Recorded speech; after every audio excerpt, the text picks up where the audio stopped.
여러분, 오늘은 이제 사사기 마지막 시간으로 저희가 함께 마무리하도록 하겠습니다. 여러분, 사사기 하면은 여러분이 머릿속에 이 그림을 좀 항상 떠올려 보시기를 바랍니다. 사사기의 역사는 한마디로 악순환의 역사다라고 말씀드렸습니다. 악순환의 역사. 이스라엘 백성들의 불순종과 우상 숭배, 그리고 하나님의 징계와 심판, 그리고 하나님께 부르짖고, 그리고 거기에 대해서 하나님은 응답하셔서 사사들을 보내시고 또 재범죄하는 이런 악순환이 계속되는 역사가 바로 이스라엘의 사사시대의 역사였다라고 말씀드렸습니다. 그리고 이러한 역사는 뒤로 가면 갈수록 더 악화일로로 치닫는 것을 보게 됩니다. 이스라엘 백성들도 악화일로로 가게 되고요. 사사들의 수준과 모습도 점점 가나안 사람들을 닮아가는 방식으로 점점 미끄러지는 것이 이 사사시대의 배교의 시대였습니다. 하지만 우리 하나님은 사사시대에도 자기 백성들을 포기하지 않으셨죠. 그걸 무엇을 통해서 우리에게 보여주셨냐면요, 바로 그렇죠, 12명이나 되는 사사들을 보내시는 하나님의 열심으로 우리는 보게 되었습니다. 여러분, 그래서 사사들을 한마디로 말하면 어떤 사람들이었다라고 말씀드렸냐면요, 이렇게 정의했습니다. 우리 한번 빨간 글자 같이 한번 읽어볼까요? 시작. 왕이 세워지기 전에 이스라엘 백성들을 인도하던 하나님께서 성령으로 세우신 지도자들. 네. 그래서 사사들은 하나님의 대리 통치자들이라고 했습니다. 하나님의 대리 통치자들로 그 지파와 민족들을 구원하는 군사 지도자들이라고 말씀을 드렸습니다. 그래서 고통받고 억압받던 그 이스라엘 백성들을 구원하는 그런 군사적인 역할을 담당했던 사람들이 사사입니다. 자, 그런데 우리가 지난주에 보았듯이 이 사사들이 어떤 사람들이었습니까? 참 연약하고 한계도 많고 부족한 사람들이 사사들이었어요. 그래서 이것을 한마디로 제가 이렇게 좀 정의했습니다. 무엇이냐면 바로 넘어가고요. 바로 하나님의 의외성이라고 했습니다. 하나님의 의외성. 그렇죠. 여러분, 온니엘 한 사람을 제외하고는, 온니엘 한 사람, 첫 번째 사사였던 온니엘 한 사람을 제외하고는 그 이후에 나오는 사사들은 모두 다 연약함과 한계와 부족한 사람들, 심지어는 믿음도 너무나도 약한 기드온 같은 사람들도 우리는 보게 되었지 않았습니까? 출신도 가문도 능력도 믿음도 약한 사람들을 하나님이 택하여 부르셔서 성령으로 충만케 하시고 사용하셨다라는 거죠. 이것은 한편으로 하나님의 은혜를 보여주는 것이죠. 그리고 이것은 또 한편으로는 무엇을 보여준다라고 말씀드렸냐면, 하나님의 구원이 사람의 손에 달린 것이 아니라 하나님의 손에만 오직 달렸다는 것을 보여주기 위해서 하나님이 이런 연약한 사람들을 부르셔서 사용하셨다라는 거죠. 그 대표적인 사람이 기드온이었습니다. 기드온, 그렇죠. 자기 손으로 이스라엘 백성들을 구원해 보려고 했던 그 사람. 그 사람에게 하나님은 네 손이 아니라 나의 손으로 이스라엘을 구원할 것이다 라고 말씀하시면서 하나님의 능력을 나타내 보이셨죠. 자, 바로 하나님은 연약한 사람들, 부족한 사람들, 저와 여러분처럼 평범한 사람들, 때로는 믿음도 참 연약한 우리들을 통해서 하나님은 하나님의 구원과 역사를 이루어 가신다라는 것이 우리가 지난주에 보았던 하나님의 의외성이었습니다. 하나님의 의외성. 자, 그런데 이처럼 하나님의 의외성을 가장 잘 보여주는 분이 우리가 마지막으로 보았죠. 그분은 바로 우리 주 예수 그리스도죠. 우리를 위해 이 땅에 오신 사사이신 예수 그리스도가 하나님의 의외성을 가장 잘 보여주는 분이라고 했습니다. 사사들의 한계, 연약함과 부족함은 마침내 오실 사사로 오실 메시아 그리스도를 고대하게 만든다고 했습니다. 그리고 실제로 오신 사사이신 예수 그리스도는 사람들이 볼 때 너무 의외의 모습으로 오신 거예요. 누가 봐도 좋은 가문에서 태어나지 않았죠. 목수의 아들이었습니다. 왕궁이 아니라 베들레헴 마구간에서 태어나셨어요. 하나님의 의외성이죠. 이사야서에는 그래서 이렇게 말하잖아요. 그는 사람들이 보기에 흠모할 만한 것이었고 우리가 보기에 연한 순과 같았다. 하지만 하나님은 그 그리스도를 통해서 이스라엘 백성들 뿐만 아니라 온 인류를 구원할 하나님의 의외성, 구원을 나타내 보이신 거죠. 그래서 제가 지난주에 계속 우리에게 좀 적용점을 던졌던 것이 무엇입니까? 우리도 신앙생활을 하다 보면 나도 모르게 이 세상의 신화를 우리가 쫓게 된다라고 말씀드렸어요. 세상의 신화. 내가 그래도 이 정도 있어요. 내가 힘이 있어요. 내가 가진 것이 있어요. 내가 그래도 어떤 자격과 출신과 신분이 되는 어떤 것들을 갖추고 구비해야 하나님께 쓰임받는다라고 생각하지만 하나님은 인간의 자격과 조건에 기대어서 당신의 일을 하시는 분이 아니다라고 말씀을 드렸습니다. 우리 그런 세상의 신화에 빠져서는 안 됩니다. 물론 그런 것들을 구비해서 하나님이 사용하시는 사람들도 있지만 모두가 그 길로 가서 좋은 학벌, 좋은 신분, 좋은 스펙, 힘과 능력을 갖추어야 쓰임받는 거 아니라는 거예요. 약하고 작고 미약하지만 우리들을 사용하신 하나님의 은혜가 하나님의 구원을 이룬다라는 건 우리는 지난주에 보았습니다. 자, 그러면 이제 오늘 마지막 남은 사사 두 사람을 우리가 볼 것입니다. 두 사람은 입다와 삼손입니다. 바로 입다와 삼손. 어쩌면 이제 이 두 사사는 사사기의 마지막 사사들이면서 동시에 이 사사 시대가 어떤 시대였는지를 너무나도 잘 보여주는 그런 두 사사라고 할 수 있습니다. 자, 여러분 먼저 사사 입다가 활약했던 이 시대는 영적인 상태가 거의 바닥입니다. 이스라엘 백성들의 영적인 상태가 거의 바닥이에요. 자, 볼까요? 먼저 우리가 방금 읽었던 6절과 7절에서도 보았듯이 이스라엘 백성들이 이제는 하나님도 믿고 이방신도 믿는 이런 혼합주의를 넘어서서 아예 여호와 하나님을 버립니다. 하나님을 버리고 아예 이방신들만을 믿는 시대가 바로 이 입다가 사역했던 그 시대였어요. 완전히 세상과 다를 바 없는, 전혀 구별되지 않는 여호와를 버린 시대가 바로 이 사사 시대였습니다. 여러분, 이런 것들을 볼 때 우리가 꼭 기억해야 될 것이 있습니다. 시대가 사사 시대라는 너무나도 시간적인 간격이 멀리 있는 시대라 할지라도 그 시대가 오늘날과 다르지 않다는 거예요. 오늘날과 다르지 않습니다. 사람들의 마음에는 하나님 두기를 싫어하는 마음이 다 있는 거예요. 하나님을 마음에 두기 싫어하는 그 마음을 딱 가지고 있다는 거죠. 하나님을 믿는 믿음의 세대는 점점 줄어들고요. 점점 줄어들고 하나님을 모르는 시대, 하나님을 모르는 시대를 넘어서서 이제 어떤 시대냐면 하나님을 적극적으로 반대하고 버리고 대적하는 시대가 점점 온다는 거예요. 요한계시록에 가면 그런 일들이 계속 이어집니다. 큰 성 바벨론 음녀는 점점 세력을 확장시키고 배교하는 일들이 일어나고 기독교는 점점 쇠퇴하는 것처럼 보이는 그런 일들이 일어나는 거예요. 이건 이상한 일이 아니라는 거예요. 그 사사시대는 오늘날 우리 시대의 배교와 하나님을 떠나게 만드는 시대의 그림자라고 할 수 있는 거죠. 역사는 반복됩니다. 역사는 반복되고 그리고 점점 더 깊어지고 심화되는 것이죠. 자, 그래서 결국 하나님께서 어떻게 하시죠? 자, 결과가 무엇입니까? 여호와께서 이스라엘에게 진노하사 블레셋 사람들의 자손과 암몬 자손의 손에서 그들을 파심해. 자, 그들이 믿고 의지했던 신들을 섬기는 그 민족에게 하나님 붙여버리시는 거예요. 그렇죠? 하나님 아닌 다른 것들의 도움을 의지하고 구했던 그 민족들로부터 오히려 괴롭힘을 당하고 있는 거예요. 자, 10절에 한번 보실까요? 그러자 어떻게 합니까? 10절에 이스라엘 백성들이 여호와께 부르짖어 이르되 이렇게 하죠. 그리고 밑에 보시면 회개하고 하나님께 범죄하였습니다라고 말합니다. 자, 그래서 우리는 이 하나님께서 이스라엘 백성들을 징계하셨다, 심판하셨다라고 할 때 우리가 한 면은 뭐였습니까? 하나님의 공의와 거룩을 드러내면서 동시에 그들의 죄를 깨닫게 하실 하나님의 은혜가 동시에 있는 거죠. 그렇죠? 징계의 또 다른 동전의 양면은 하나님의 사랑인 거예요. 저와 여러분에게 하나님이 때로는 징계하시고 때로는 고난을 주실 때는 하나님의 공의와 거룩도 있지만 그 반대편에는 죄를 깨닫게 하시고 돌이키고자 하신 하나님의 동전의 양면이 있다는 거예요. 사랑이 있다는 거예요. 은혜가 있다는 거예요.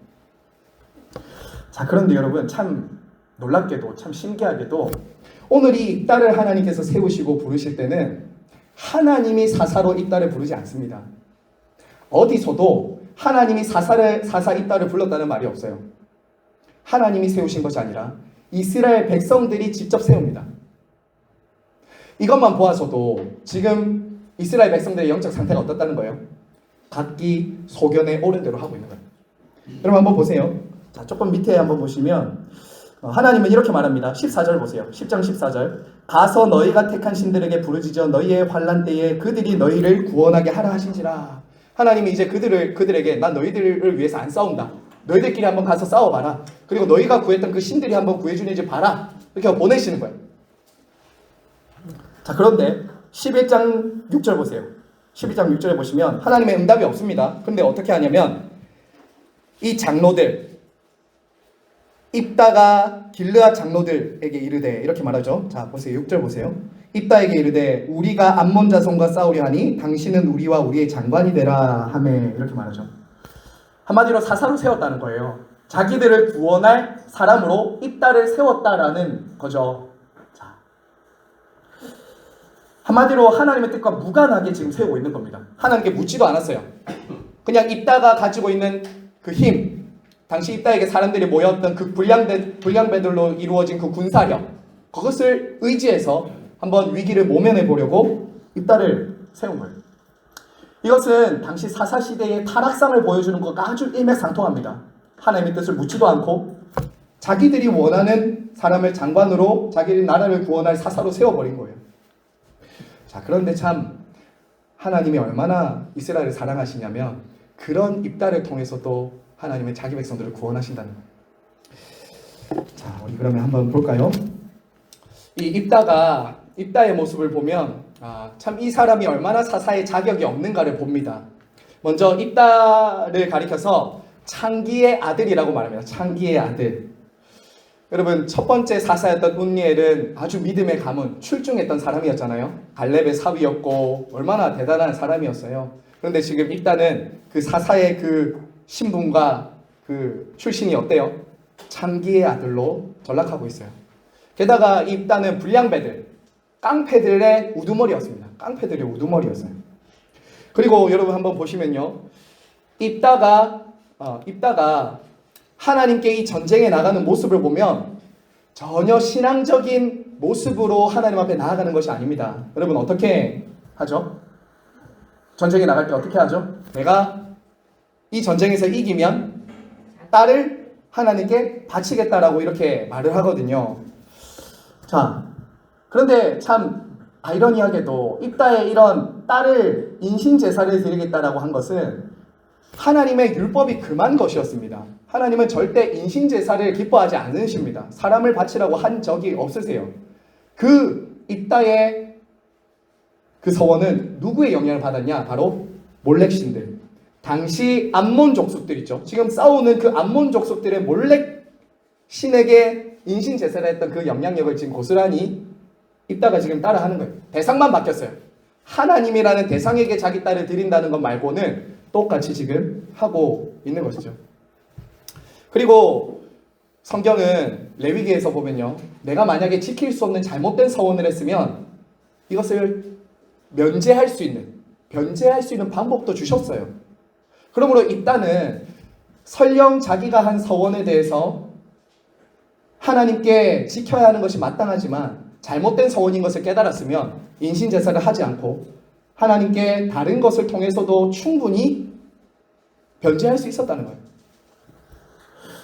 하지만 입다가 딸을 기어코 바쳤다. 그리고 입다의 딸도 하나님 앞에 자기를 드렸다는 것은 그들이 얼마나 가나안의 종교에 영향을 받았는지 볼 수 있는 것이죠. 자, 여러분 오늘 그러면 여기서 우리가 한 가지 짚고 넘어가야 될 게 있습니다. 입다가 잘못한 이 핵심이 뭘까요? 입다가 지금 잘못하고 있는 이 핵심. 표면적으로 보면요, 지금 입다가 전쟁에서 승리하기 위해서 하나님께 딸을 드리겠다고 한 것, 이것도 잘못되었습니다. 그렇죠? 하나님께 딸을 드리겠다고 한 것도 율법에서 맞지 않고 잘못한 것인데 그 이면에는 뭐가 있을까요? 그 밑에. 그 이면에 더 은밀한 죄가 있어요. 바로 입다의 불신앙이에요. 입다의 불신앙이에요. 하나님께서 그 암몬 족속을 자기에게 맡겨주시고 싸워서 승리하게 해주실 것이라는 믿음을 가지고 나아가면 되는데 입다가 가지고 있는 마음이 뭐예요? 내 딸을 드릴 테니 승리하게 해주십시오, 이거예요. 내 딸을 드릴 테니, 내 자식을 하나님께 드릴 테니, 가장 먼저 내가 전쟁에서 승리하고 나온 그 사람을 내가 하나님께 제물로 드릴 테니 이기게 해달라는 겁니다. 하지만 여러분, 성경은 절대 그런 식으로 우리에게 하나님의 승리를 주시지 않습니다. 그건 종교예요. 내가 공을 들여서 하나님으로부터 무언가를 받고 하나님께 내가 돌려드리는 이런 방식이 아니라고요. 철저하게 하나님이 우리에게 주시는 방식은 하나님 당신이 희생하시는 방식으로 우리에게 승리해 주세요. 예수 그리스도만 통해서도 여러분 그걸 보셔야 돼요. 그가 인신제사를 맹세하고 서원한 것은 하나님께 대한 믿음이 아니라 오히려 하나님께 대한 불신앙이었다고요. 불신앙. 자, 사랑하는 여러분, 우리가 이것을 통해서 우리의 신앙이 이렇게 변질될 수도 있다는 것을 여러분 기억하셔야 됩니다. 우리가 나는 이따와 다를 거야 라고 생각하시면 안 돼요. 여러분, 혹시 우리 가운데서도 예전에 그런 기도를 드렸었던 분들도 계실 수도 있어요. 하나님, 이거 해주시면 제가 이거 드릴게요. 하나님, 이렇게 해주시면 나도 이렇게 할게요. 이게 이따의 모습과 별로 다른 게 아니고 세상의 종교와 별로 다른 것이 아니라고요. 세상의 종교는 다 뭐예요? give and take예요. 하나님이 이렇게 해주시면 내가 드릴게요. 근데 우리도 그런 신앙생활을 할 수 있다는 거예요. 거래를 할 수 있는 거죠. 내가 원하는 것을 하나님이 주시면 나도 하나님께 드릴게요. 건강 주시면 내가 하나님께 헌금하고요. 하나님이 이번 사업 잘 되게 해주시면 내가 이렇게 할게요. 아주 신앙적인 것 같은데 사실은 불신앙이에요. 하나님은 우리의 무언가를 받아서 당신의 뜻을 이루시는 분 아니십니다. 우리 그렇게 하나님과 거래해서는 안 됩니다. 우리는 하나님과 동업하도록 부름받은 사람들이 아니라 하나님의 뜻에 순종하는 동력자들로 부름받았어요. 우리는 종입니다. 내가 하나님보다 위에 있어서 하나님이 무언가를 해주셔서 내가 드린다는 것은 철저하게 우리의 신앙을 잘못되게 왜곡할 수 있는 것입니다. 자, 여러분 꼭 기억하십시오. 우리의 신앙은 하나님께 무언가 내가 받고 드리는 거래가 아니라 철저하게 그분이 우리를 위해 희생하신 그 은혜에 의하여 하나님께 감사함으로 드리는 거예요. 감사함으로 하는 거예요. 우리는 그러므로 오늘 이 입다의 모습을 통해서 먼저 하나님께 내가 무언가를 받고 드린다는 이런 믿음보다는 하나님의 뜻이 무엇인지를 구하고 순종하는 믿음의 자리로 나아가야 된다는 것 꼭 기억을 하셔야 됩니다. 입다처럼 하나님과 거래 대상으로 만나서는 안 됩니다. 사랑의 대상, 믿음의 대상으로 하나님을 부르고 만나야 합니다. 자, 우리 다음 사람으로 넘어갈까요? 자, 삼손입니다. 삼손. 여러분, 삼손의 이야기 참 재밌는 이야기가 많이 나옵니다. 그리고 삼손의 이야기는 아주 분량이 많아요. 어린이들도 좋아하고 참 이 삼손의 이야기는 흥미진진한 이야기가 많습니다.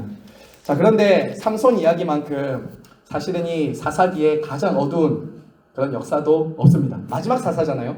근데 마지막 사사면 마지막에 좀 역전하는 그런 이야기를 보면 좋을 텐데 삼손도 별로 다르지 않습니다. 별로 다르지 않아요. 자, 여러분 13장 한번 보실까요? 13장 1절에 한번 보세요. 이스라엘 자손이 다시 여호와의 목전에 악을 행하였으므로 여호와께서 그들을 40년 동안 블레셋 사람의 손에 넘겨주시니라. 이렇게 말하죠. 자, 40년입니다. 정말 긴 세월 동안 지금 이스라엘이 블레셋에 넘겨진 거예요. 여러분, 여기서 13장에서 좀 이상한 모습을 보셔야 됩니다. 뭐냐면 13장에 와서는 지금까지 이 악순환의 패턴이 깨어집니다. 원래 이스라엘 백성들이 범죄하고 징계받을 때 그 다음에 뭐가 나왔죠? 세 번째? 범죄하고 징계받을 때 그 다음에 뭐가 나왔죠? 그렇죠. 부르짖음 나왔죠. 13장에는 부르짖음이 없습니다. 부르짖음이 안 나와요. 이스라엘 백성들이 하나님께 이제 부르짖지도 않는 영적인 무감각증, 하나님을 찾지도 않는 그런 시대가 이 사사 시대의 마지막 삼손의 시대였어요. 여러분, 부르짖음이 없어요. 하나님을 찾지 않는다고요. 여러분, 이것은 무엇을 보여주는 것입니까? 그만큼 영적으로 무감각하고 둔해져 있었다는 거예요. 아파도 아픈 줄 몰라요.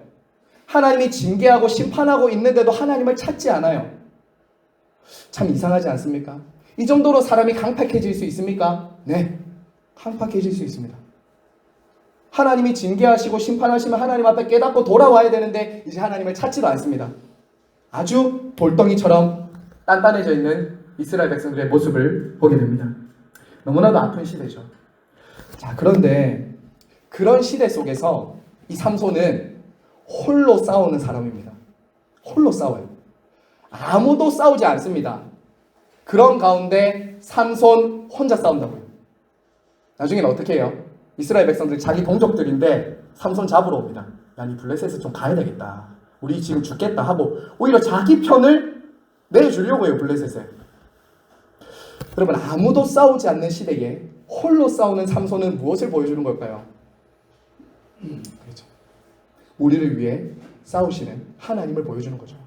아무도 싸우지 않아요. 아무도 하나님을 찾지 않아요. 그런데 하나님은 여전히 자기 백성을 위해서 싸우고 있는 것을 보여주는 것이 마지막 사사예요. 마지막 사사예요. 자, 여러분, 그러면 우리 삼손을 좀 깊이 한번 볼까요? 자, 여러분, 삼손의 이름은 무엇이냐면요, 태양의 아들이었습니다. 태양의 아들. 야, 여러분, 이름 너무 좋지 않습니까? 태양의 아들. 야, 태양의 부예. 예전에 뭐 그런 드라마도 있었던 걸로 아는데, 태양의 아들. 아마 이 삼손의 부모였던 이 마노아와 이 부인은 아마 이 삼손을 통해서 하나님이 그처럼 좀 해가 뜨는 여명처럼 이스라엘을 좀 구해내달라는 그런 소원을 가지고 이 아들의 이름을 지었을 거예요. 참, 하나님께서 이 아들이 태어날 때 미리 수태고지를 주죠. 마치 예수님이 태어나실 때 가브리엘 천사를 통해서 하나님이 마리아에게, 요한의 어머니에게 찾아가셨던 것처럼 이 삼손이 태어나기 전부터 하나님은 미리 삼손을 수태고지를 준다고요. 너는 나실인이다. 여러분, 나실인이 어떤 사람입니까? 나실인, 구별되어 하나님께 바쳐진 사람이에요. 태어나기 전부터 하나님께 구별되어 바쳐진 사람이 나실인이었어요. 그래서 이 아들이 태어나는 것을 보고 이 아들의 이름을 지어주고 하나님이 천사를 보내주시는 것을 통해서 모든 사람이 기대했을 겁니다. 야, 하나님이 이제 이스라엘을 구원하시는구나. 하나님이 이제 이스라엘 백성들을 돌보시는구나. 참, 그런데 말입니다, 여러분. 이름은 삼손이고 나실인인데 삼손이 하는 모습을 보면 참 이름값과 그 자기의 나실인의 정체성과 너무 다른 삶을 살아갑니다. 여러분, 한번 볼까요? 여러분, 나실인에게 제일 중요한 것은 구별된 백성으로서의 삶의 모습이었거든요. 근데 이방인과 결혼을 합니다. 믿지 않는 사람과 결혼을 하죠. 그리고 나실인은 시체 부정한 것을 만져서는 안 됐거든요. 그런데 나중에 사자와 싸우고 사자의 시체에서 나온 꿀을 마음대로 먹죠. 그리고 블레셋으로부터 이스라엘을 구원하는 사명을 받았는데 항상 이 삼손은 누구에게 있습니까? 오히려 블레셋 여인들의 품에 있어요. 블레셋으로부터 이스라엘을 구원해야 되는데 늘 자기 곁에는 이방 여인들이 있어요. 그럼 어떻습니까? 참 아이러니하고 참 이상한 사사가 아닐 수 없습니다. 자, 그리고요, 이 사사 삼손을 보면요, 하나님께 딱 2번 기도합니다. 하나님을 많이 찾지도 않아요. 목말라 죽게 되었을 때 하나님을 찾을 뿐입니다. 나중에 우리가 보겠지만요, 이런 삼손의 모습은 이스라엘의 모습과 같은 거예요. 이스라엘의 모습과 같다는 것을 우리 보게 됩니다. 삼손의 이야기를 여러분 보시면 참 괴력이 있지 않습니까? 괴력. 야, 이런 힘만 있으면은 정말 나라도 구원할 만큼 정말 대단한 힘을 가지고 있습니다. 어때요? 나귀 턱뼈로 1000명을 죽입니다. 이런 어마어마한 괴력을 지닌 사사는 이전에 없었어요. 그리고 블레셋 사람들을 1000명이나 죽이고 여우 300마리를 순식간에 잡습니다. 그리고 사자를 맨손으로 죽이죠. 야, 진짜 용감하고 용맹하지 않습니까? 자, 그런데 여러분, 우리가 잘 알듯이 그는 육신의 힘은 강했을지 몰라도 그의 영혼의 힘, 욕망을 다스리는 힘은 약했어요. 욕망을 다스릴 줄 몰랐어요. 힘은 있었지만 그 마음속에 있는 욕망을 다스리는데 실패한 사람이었습니다. 그래서 마지막에 어떻게 됩니까?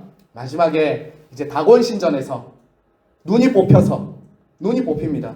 정욕에 눈이 멀자 눈이 뽑히고, 그리고 맷돌을 가는 비참한 신세가 되죠. 그리고 마지막에 이제 블레셋 사람들의 그 중간에 재롱잔치에 불림 받아가지고 있다가 마지막에 이제 넘어뜨리면서 죽는, 사실은 비참한 그런 최후를 맞이하는 사람이 바로 삼손입니다. 하지만 하나님은 그런 삼손을 통해서도 어떻게 하셨죠? 블레셋을 때마다 물리치고 승리하게 하시면서 하나님이 여전히 이스라엘을 위해 싸우시는 사사시다라는 것을 보여주는 사람이 바로 삼손입니다. 자, 우리가 이제 여기서 좀 볼 것은 이것입니다. 바로 삼손의 모습을 통해서 이스라엘의 모습을 보고 또 우리의 모습을 좀 보아야 한다는 것입니다. 자, 여러분, 이스라엘의 모습과 삼손의 모습은 당시 굉장히 영적인 신앙의 모습이 굉장히 밀접했습니다. 여러분, 이 표를 한번 보세요.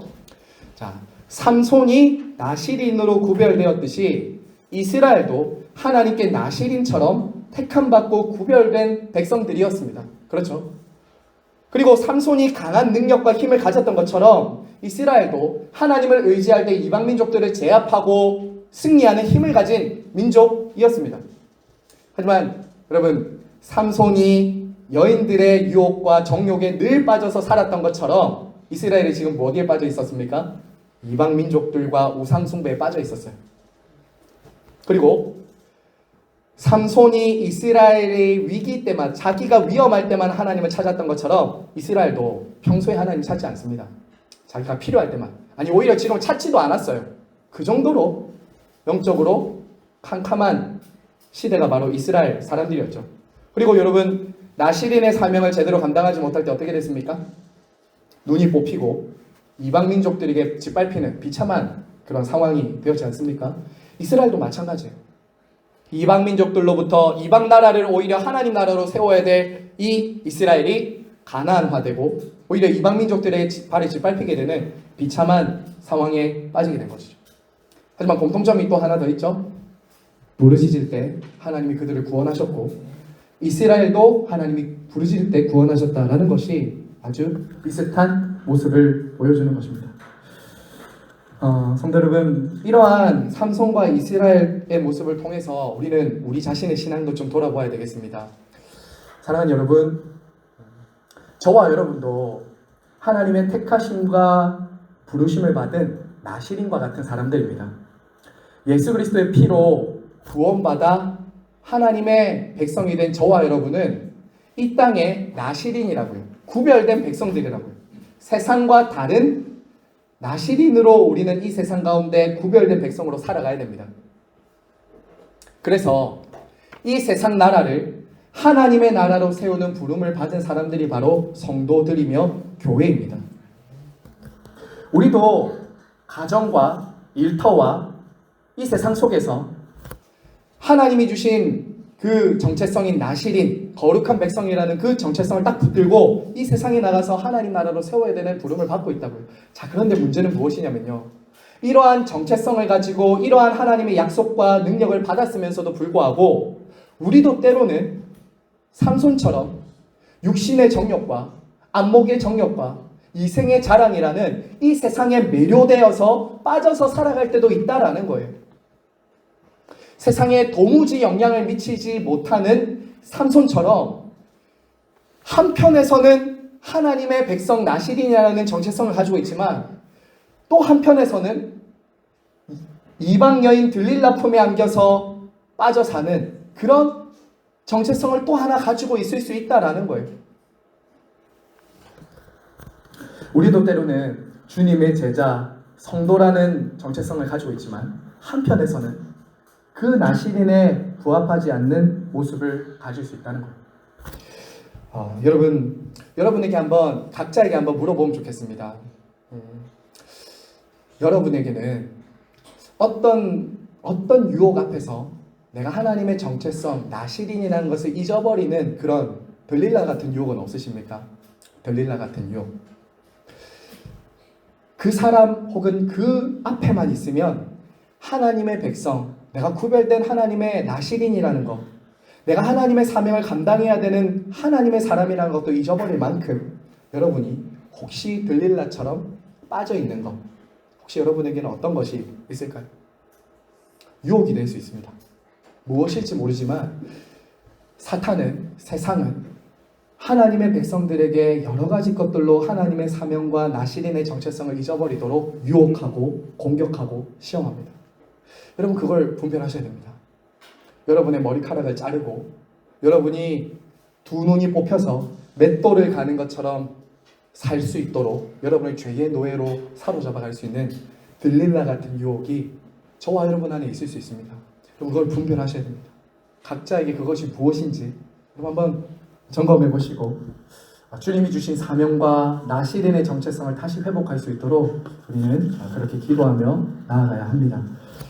자, 이제 마지막으로 우리 사사기 마지막 보면서 마무리합시다. 사사기 마지막 내용입니다. 자, 이제 사사기 마지막에는 부록 같은 이야기가 두 가지가 나옵니다. 두 가지가 나오는데 이 두 가지 이야기는 사실은 참 저도 읽고 준비하면서 굉장히 마음이 아프고 괴로웠습니다. 어떤 사건이냐면요. 이스라엘 백성들이 이제 하나님을 떠나서 완전히 가나안화 되면서 내분을 일으키는 모습이 나와요. 하나님의 나라를 가나안 땅에 세워야 되는데 자기들끼리 싸우면서 무너지는 이제 모습을 보여주는 것이죠. 자, 첫 번째는 무엇이냐면요. 종교적인 혼란과 단 지파의 이동이 나오고요. 그리고 두 번째는 도덕적 부패와 베냐민 지파의 멸절. 이 두 가지가 이제 마지막 사사기에 나오면서 후렴구처럼 나오는 말씀이 있어요. 우리가 사사기의 제일 주제, 메인 주제라고 했던 우리 빨간 글자 같이 한번 읽을까요? 시작. 그때에 이스라엘에 왕이 없으므로 사람이 각기 자기의 소견에 옳은 대로 행하였더라. 자, 여러분 이 후렴구가 계속 나옵니다. 이 부분에서는. 그러면서 지금 이스라엘 백성들이 두 가지를 하나님 가르쳐 주시는 거예요. 이 후렴구를 계속 넣는 이유는 첫 번째는 이스라엘 백성들이 왕이신 하나님을 인정하지 않고 살고 있다는 그들의 범죄를 고발하는 것이고요. 또 한편으로는 사사시대의 진정한 왕, 하나님이 보내주실 진짜 왕을 고대하고 있다는 메시지를 보여주는 거예요. 하나는 이스라엘 백성들의 범죄, 왕이신 하나님을 인정하지 않는 그들의 범죄를 보여주고요. 하나는 왕이 없었던 것이 아니라 하나님이 보내주실 왕을 기다리고 사모하게 하기 위해서 이 반복적인 후렴구를 하나님이 지금 쓰고 있다라는 거예요. 자, 그러면 이 두 가지를 한번 나눠보겠습니다. 첫 번째는 이것입니다. 단 지파의 종교적인 타락과 베냐민의 지파의 상실인데요. 자, 첫 번째 한번 보세요. 종교적인 타락과 단 지파의 문제를 한번 보시기 바랍니다. 자, 여러분 아주 이 사사기 마지막에 보면 이들이 얼마나 종교적으로 타락했는지를 아주 잘 보여줍니다. 첫 번째, 여러분 레위인은 공적인 사람입니다. 레위 지파는 이스라엘 백성들의 공식적인 제사장 직분을 맡은 지파입니다. 그리고 그 사람이에요. 자, 그런데 어디로 들어가냐면 미가의 가정의 개인 제사장으로 들어갑니다. 개인 제사장으로 들어가요. 그리고 미가의 가정에 들어가서 어떻게 하냐면 그 가정에서 신상과 애복과 드라빔을 만들어 설치합니다. 지금 누가 하고 있다고요? 레위인이요. 개인 제사장이 되고요. 그 하나님을 예배하는 방식조차 이방인을 믿는 그 신앙으로 지금 나아가고 있다고요. 공식적인 직분을 맡아야 되는 사람인데 개인 제사장이 되는 거예요. 직분을 마음대로 또 줍니다. 그렇죠. 마음대로 지금 세우고 있어요. 여러분, 그리고 단지파 있죠? 이 단지파는 어떤 사람이냐면 하나님이 각 지파마다 분배하신 땅이 있단 말이에요. 그런데 이 단지파가 어떻게 하냐면 그 땅 안 가고 쉬운 곳으로 가려고 해요. 하나님이 명하신 땅에 가야 되는데 자기가 보기에 좋은 땅으로 가는 거예요. 그리고 개인 제사장을 막 세우는 거예요. 이게 바로 이스라엘의 영적인 현주소였어요.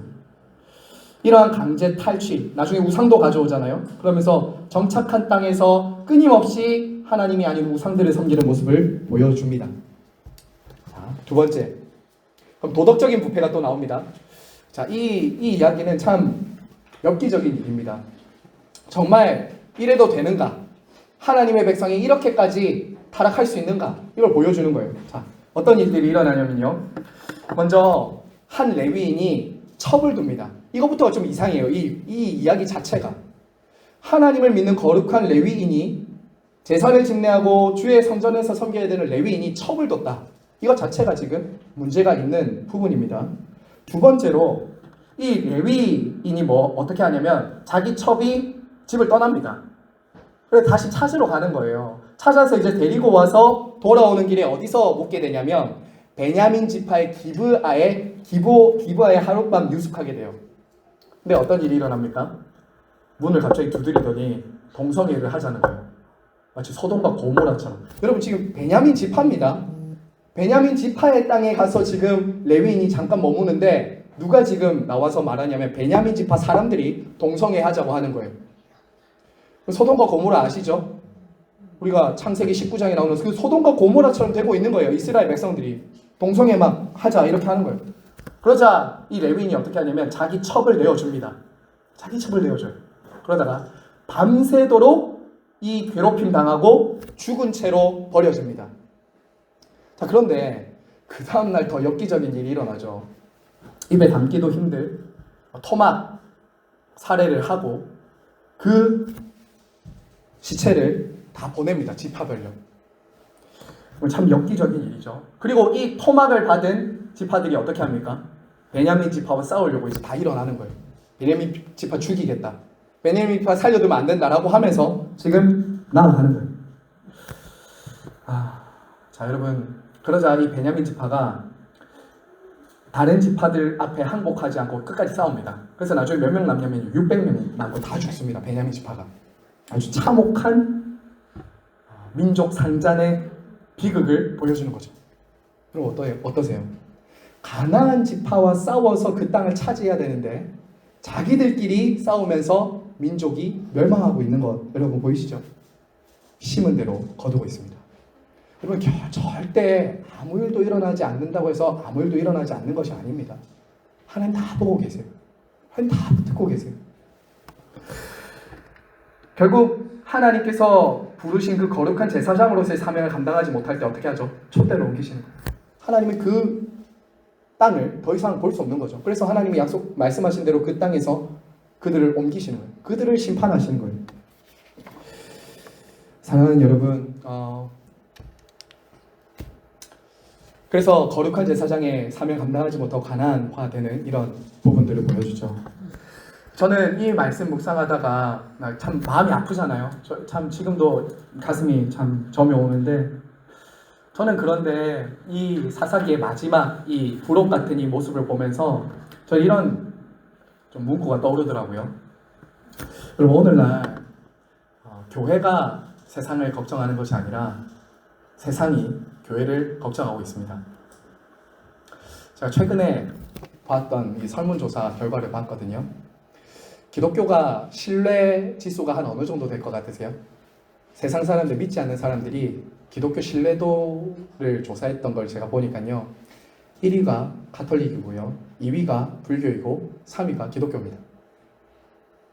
또 어떤 조사를 보니까 원불교 다음에 4위였어요. 여러분 주변에 원불교 믿는 분들 계세요? 제가 잘 못 봤던 것 같거든요. 근데 오죽하면 세상과 별로 구별되지 않는다는 거예요. 그러니까 세상 사람들이 믿지 않는 사람들이 볼 때도 기독교인들을 별로 신뢰가 안 가고 믿을 수가 없다는 거예요. 근데 여러분 그 많은 이유 중에 하나가 뭔지 아십니까? 예수 믿어도 별 수 없다는 거예요. 교회 안에서도 많은 분열과 아픔과 다툼이 있다는 거예요. 여러분 어디 한번 그런 얘기 들어보셨어요? 교회 다니는 분들 중에 야, 나 믿지 않는 사람 때문에 상처받아서 교회 떠난다. 본 적 있으세요? 그런 사람 없잖아요. 교회 밖에 있는 사람 때문에 내가 시험에 들어서 나 못하겠다 이렇게 안 한다고요. 안에서 자기들끼리 싸우고 내분 때문에 다투고 분열하다가 교회가 헤어지고 끊어진다고. 그렇지 않습니까? 교회가 가나안화될 때 세상을 하나님 나라로 세워야 되는 그 사명과 존재 목적을 잃어버릴 때 오히려 우리끼리 싸운다고요. 교회가 자기들끼리 싸운다고요. 여러분 한국 교회를 욕할 것이 없어요. 사실은 한국 교회가 곧 우리예요. 우리가 한국 교회라고요. 우리부터 작은 곳에서 하나님 나라를 세우는 사명과 그 하나님의 비전에 함께 동참하고 동력하는 사명 공동체가 되지 않을 때 저와 여러분도 그렇게 될 수 있어요. 여러분 이처럼 욕망을 위해서 요청된 하나님을 믿고 섬기는 세대는 반드시 하나님 아닌 다른 것들을 섬길 수밖에 없습니다. 교회 안에도 그런 사람들이 있습니다.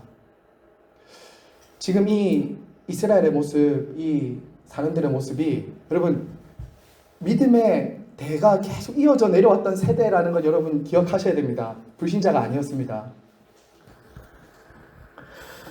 이런 사람들 가르쳐서 무엇이라고 하는지 아십니까? 요즘 말로, 용어로. 하나님은 나의 필요에 따라서 요청될 뿐 내가 그분의 뜻에 순종하지 않으려고 하는 사람들을 가르쳐서 실천적인 무신론자라고 말해요. 실천적인 무신론자들. 실제로 살아가는 삶에 있어서는 하나님과 무관하게 살아가는 거예요. 나의 욕망을 도구로 삼는 신앙을 찾아가는 것이죠. 저와 여러분도 그럴 수 있습니다. 나의 계획, 나의 목적, 나의 소원, 나의 필요를 이루어주기 위한 하나님은 찾고 필요해요. 근데 그것이 아니면 하나님도 찾지 않아요. 요즘에 점점 종교가 이렇게 되고 있다고요, 여러분. 이 기독교가 점점 이렇게 되고 있다고요. 굉장히 개인주의적이고 실용주의적인 시대가 되면 될수록 사람들은 하나님이 나에게 필요하면, 내게 도움이 되면 찾지 아니면 안 찾는다고요. 하나님 오히려 버리고 수많은 신들과 다른 것들도 찾으면서 살아가는 것이 실제로 기독교인들 안에서도 일어나는 일이라는 것입니다.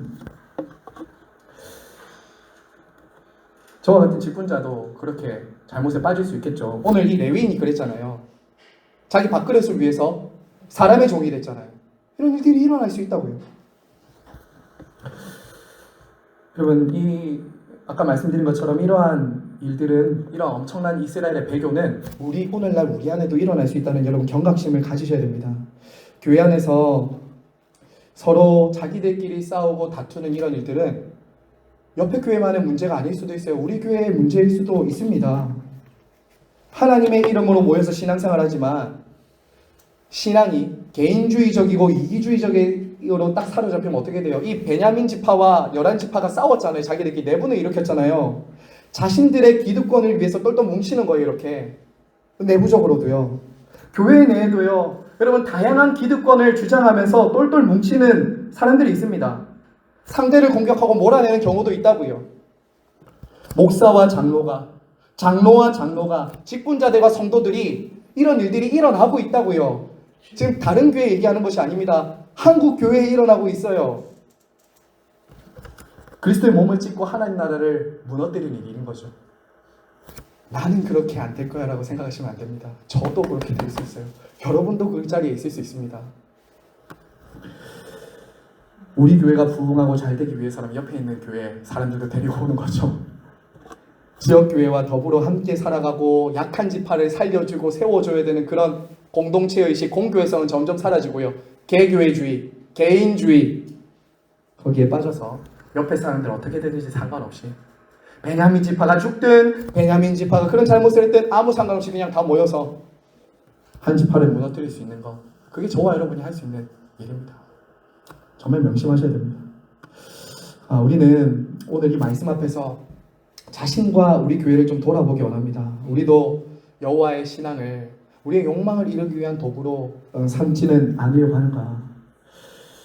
우리도 각자가 자기 소견에 오른 대로 행했던 이 사사시대처럼 신앙이 변질되고 있지 않는가? 물론 저부터 돌아보아야 하는 것입니다.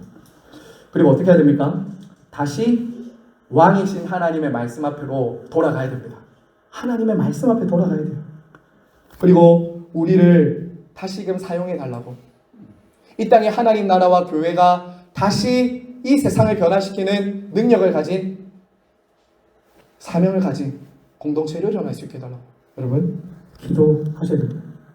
자, 그러기 위해서는요, 여러분 거창한 거 아닙니다. 자, 마지막 적용 좀 드리고 이제 말씀해 드릴게요. 그러기 위해서는요, 저와 여러분 안에 있는 작은 드라빔 같은 것들을 무너뜨리셔야 돼요.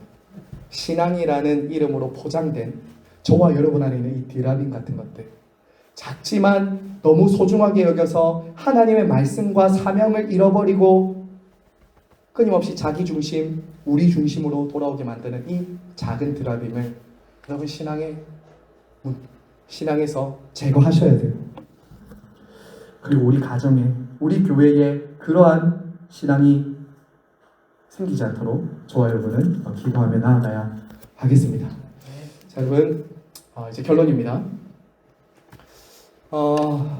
사사기를 마치면서 하나님의 역사는 실패하지 않는다라는 것을 좀 말씀드리면서 마무리할게요. 여러분, 이스라엘의 이 역사는 21장까지 사실은 실패 역사로 끝납니다. 그래서 이 사사기가 참 무거운 이유가 그거예요. 끝까지 인간은 이럴 수밖에 없는가? 참 이스라엘은 이렇게밖에 안 되나? 이게 21장 끝까지 이어진다고요. 21장 25절, 그때 이스라엘의 왕이 없으므로 사람이 각기 자기 속에 넣은 대로 행하였더라. 이게 끝이에요. 이 성경의 마지막을 읽다 보면 참 절망스럽죠. 그래서 제가 마지막에 좀 이렇게 여러분들에게 어쩌면 좀 어두운 이런 이야기들을 했는데요. 하지만 제가 첫 시간에 이런 말씀을 드렸죠. 인간의 역사는 실패하더라도 하나님의 역사는 실패하지 않는다는 거예요. 그것을 어디서 볼 수 있습니까? 그 다음 바로 이어서 나오는 룻기를 통해서 볼 수 있어요. 룻기도 똑같은 사사시대인데 룻기 마지막에 보면 다윗의 족보가 나오죠. 그러면서 하나님께서는 그처럼 인간들의 실패와 악순환의 역사를 이미 회복시킬 계획을 가지고 한 가정, 한 사람을 주목하고 찾으셨다는 거예요. 이게 하나님의 구원 역사입니다. 여러분, 이런 기대를 가지고 마무리를 하셔야 됩니다. 맞아요. 교회가 지금 어둡습니다. 사사시대처럼 참 암울합니다. 하지만 여전히 하나님을 주목하고 계시다고요. 한 사람을, 한 가정을 주목하시고 당신의 마음을 열어 보이시고 룻처럼, 보아스처럼 이방 여인이고 별 볼 일 없는 사람인데 하나님은 그 가정을 주목하시고 하나님의 구원 역사를 계속 이루어 가시더라고요. 그 사람이 다윗이었고 다윗의 자손으로 오신 예수 그리스도까지 나아가는 거예요. 그래서 소망이 어디 있는가? 우리가 아니라 하나님께 있다. 하나님의 약속이 있다. 이것을 우리는 사사기를 마무리하면서 보아야 하는 것이죠. 자, 사사기 마지막 결론이 세 가지. 은혜로 구원받은 교회는 하나님 나라의 안식과 사명을 세상에 나타내야 된다. 두 번째, 우리 사사들이 참 연약하지 않습니까? 마찬가지로 교회의 지도자를 위해서 우리는 기도해야 된다. 마지막 세 번째는 방금 제가 말씀드린 이것이죠. 한번 마지막으로 세 번째 읽을까요? 시작. 우리의 진정한 사사요 왕이신 예수님께 감사하며 예수님의 통치에 온전히 순종해야 한다. 사랑하는 여러분, 하나님은 실수하지 않으십니다.